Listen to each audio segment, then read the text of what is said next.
नमस्कार दोस्तों, मैं जितेंद्र सिंह एक बार फिर से आप सभी का राना टेक ज्ञान में बहुत बहुत स्वागत एवं अभिनंदन करता हूं। और आज की इस क्लास में हम बात करने वाले हैं वर्ड पैड के बारे में। जी हाँ, माइक्रोसॉफ्ट वर्ड पैड के बारे में, जो कि माइक्रोसॉफ्ट वर्ड से थोड़ा कम और माइक्रोसॉफ्ट नोटपैड से थोड़ा ज्यादा फीचर वाला। और अगर आप एक बेसिक एडिटर ढूंढ रहे हैं जिसमें आप इमेज भी लगा पाए, जिसमें आप टेक्स्ट को बोल्ड, इटैलिक, कलर ये सारी चीजें कर पाए, तो उसके लिए वर्ड पैड बेस्ट सॉफ्टवेयर होता है। और ये पूरी तरीके से निःशुल्क होता है।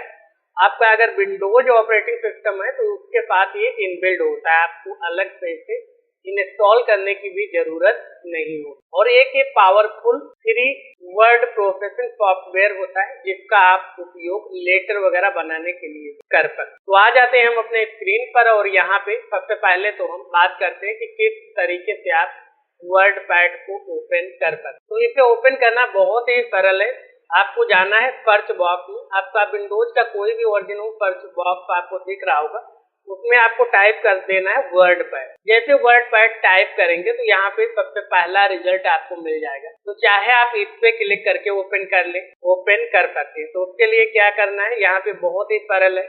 आप स्टार्ट बटन पे जाइए, ऑल ऐप्स में जाइए और यहाँ पे वर्ड पैड को सर्च की। अब इसे आप चाहें तो यहाँ पे जैसे वर्ड पैड टाइप करते हैं उसके बाद आपको राइट क्लिक करते हैं और यहाँ पे आपको ऑप्शन मिल जाता है पिन टू स्टार्ट और पिन टू टास्क बार। अगर आप इसे टास्क बार में पिन करना चाहते हैं तो टास्क बार में भी कर सकते हैं, अगर स्टार्ट में करना चाहते हैं तो स्टार्ट में भी कर सकते हैं। तो अगर आपने टास्क बार में पिन कर रखा है तो सिंपल आपको केवल वर्ड पैड पे क्लिक कर देना, वर्ड पैड ओपन होके आ जाए। या फिर अगर आप रन कमांड पे ओपन करना चाहते हैं तो विंडो प्लस आर प्रेस कीजिए रन कमांड के लिए, और उसके बाद यहाँ पे रन कमांड बॉक्स में टाइप करना है WORDPAD वर्ड पैड। जैसे आप ओके पे क्लिक करेंगे या फिर एंटर बटन प्रेस करेंगे, आपके सामने वर्ड पैड ओपन हो जाए। तो यहाँ पे आपको जो भी तरीका सरल लगे उस तरीके से आप ओपन कर सकते हैं। ओपन करने के बाद बात करते हैं इसके इंटरफेस की कि कौन से हिस्से को क्या कहा जाता है और कौन सा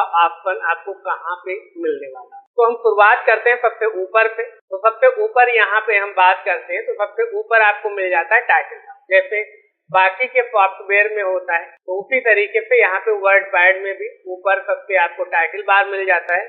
और यहाँ पे अगर आपको जूम करके इस तरफ दिखाएं तो यहाँ पे सबसे किनारे आपको मिल जाएगा, सबसे किनारे बाएं तरफ मिल जाएगा वर्ड पैड का आइकन। उसके बाद यहाँ पे ये आपको कुछ बटन दिख रहे होंगे, इन्हें कहा जाता है quick access tool bar.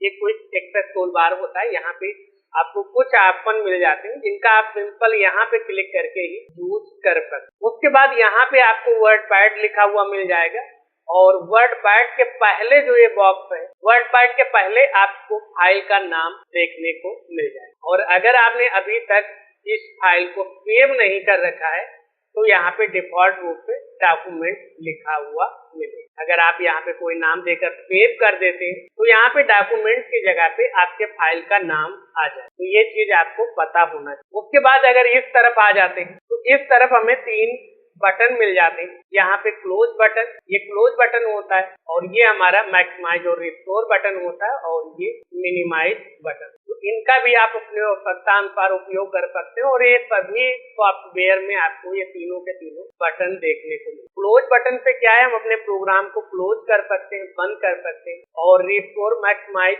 Button पे क्या होता है, हम अपनी विंडो को यहाँ पे रिसाइज कर सकते हैं इस तरीके से। और यहाँ पे मिनिमाइज पे क्या है, हम अपने वर्ड पैड की विंडो सामने से हटाकर हम दूसरे प्रोग्राम में जा, और यहाँ पे इसे रिस्टोर या मैक्सिमाइज कर सकते हैं। और अगर क्लोज बटन पे क्लिक कर देते हैं तो हमारा वर्ड पैड प्रोग्राम क्लोज। उसके बाद दोबारा पे आपको ओपन करना है तो सिंपल आप वर्ड पैड पे क्लिक कर देंगे तो वर्ड पैड फिर से ओपन हो जाए। तो ये तो बात हो गई टाइटल बार। तो ये सभी में लगभग कॉमन होता है। तो यहाँ पे आपको अगर पिछली क्लास में आप देखते आ रहे हैं तो इस चीज के बारे में आपको अच्छे से पता। उसके बाद इसके नीचे हो जाता है मीनू बार। जैसे हमने नोटपैड में भी देखा था मीनू बार होता है, तो उसी तरीके से यहाँ पे भी मीनू बार मिल जाता है। लेकिन नोटपैड में क्या था, केवल और केवल मीनू था यहाँ पे, लेकिन अगर आप वर्ड पैड की बात करें तो यहाँ पे मीनू के साथ साथ टैब भी मिल जाता है। जैसे अगर अभी देखें यहाँ पे होम टैब पे है, अगर व्यू टैब पे क्लिक करते हैं तो हमारे रिबन पे व्यू से संबंधित ऑप्शन आ जाते हैं। अगर यहाँ पे फाइल पे क्लिक करते हैं तब हमारे सामने मीनू आ जाता है। तो यहाँ पे ये चीज भी आपको समझना है, ये इसे मीनू टैब भी कहा जाता है क्योंकि यहाँ पे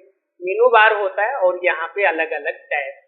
उसके बाद ये जो पूरा का पूरा एरिया होता है, यहाँ पे अगर आपको दिखाएं, ये पूरे एरिया को रिबन कहा जाता है। अब अगर ये बेसिक आपको स्ट्रक्चर पता है तो ये सभी सॉफ्टवेयर में लगभग कॉमन होता है। चाहे आप वर्ड पैड की बात करें, माइक्रोसॉफ्ट वर्ड की बात करें, एक्सेल की बात करें, पावर पॉइंट की बात करें, सभी में लगभग एक जैसा इंटरफेस ये देखने को मिले। तो इसीलिए आपको इसे अच्छे से समझ लेना है। तो ये रिबन में अलग अलग ये ग्रुप होते हैं। अगर यहाँ पे थोड़ा सा जूम करके आपको दिखाएं तो ये अलग अलग ग्रुप होते हैं। तो जैसे देख सकते हैं यहाँ पे पैराग्राफ लिखा हुआ, उसके बाद यहाँ पे हल्की हल्की सी लाइन बनी हुई है, यानी ये पैराग्राफ से संबंधित ग्रुप हो गया। और ये यहाँ से यहाँ तक ये इंसर्ट से संबंधित हो गया, ये एडिटिंग से संबंधित हो गया। यहाँ पे देख सकते हैं एडिटिंग लिखा हुआ। और इधर ये इतना जो ये ग्रुप है ये फाउंड ग्रुप हो गया और ये हमारा क्लिपबोर्ड ग्रुप। तो इस तरीके से ये जो रिबन है ये अलग अलग ग्रुप में बटा हुआ है। यही चीज अगर व्यू मेनू के अंदर आते हैं, व्यू टैब के अंदर आते हैं, तो यहाँ पे भी आपको कुछ ग्रुप देखने को मिलते हैं। जैसे यहाँ पे अगर आपको दिखाएं तो एक तो ग्रुप यहाँ पे मिल जाता है जूम का, एक यहाँ पे और हाइड का और एक सेटिंग का। तो ये भी आपको पता होने। उसके बाद ये जो होता है इसे रूलर कहा जाता है।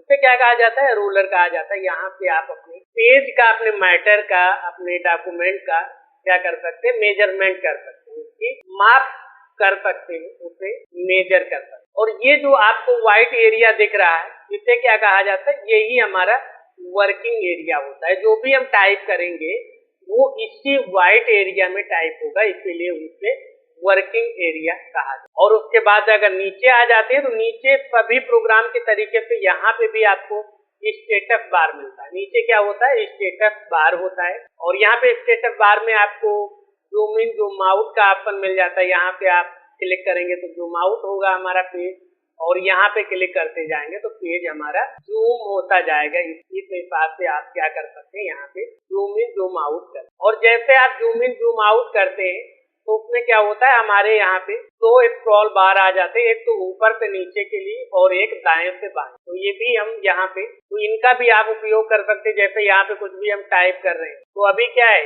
ऊपर से नीचे का यहाँ पे स्क्रॉल बार आ रहा है, लेकिन यहाँ पे दाएं से बाएं का नहीं आ रहा है। क्यों? क्योंकि यहाँ पे हमने वर्ड रैप को ऑन कर रखा है। अगर नो पे क्लिक करते थे ये हमारा यहाँ पे भी स्क्रॉल बार आ रहा है और एक स्क्रॉल बार यहाँ पे भी आ रहा है। ठीक है, तो ये दो स्क्रॉल बार आपको मिल जाए। यहाँ के स्क्रॉल बार से क्या है, आप पेज को ऊपर नीचे इस तरीके से कर सकते हैं, और यहाँ के स्क्रॉल बार से क्या है, आप पेज को दाएं बाएं कर। तो इस तरीके से आप पेज को नेविगेट कर सकते हैं।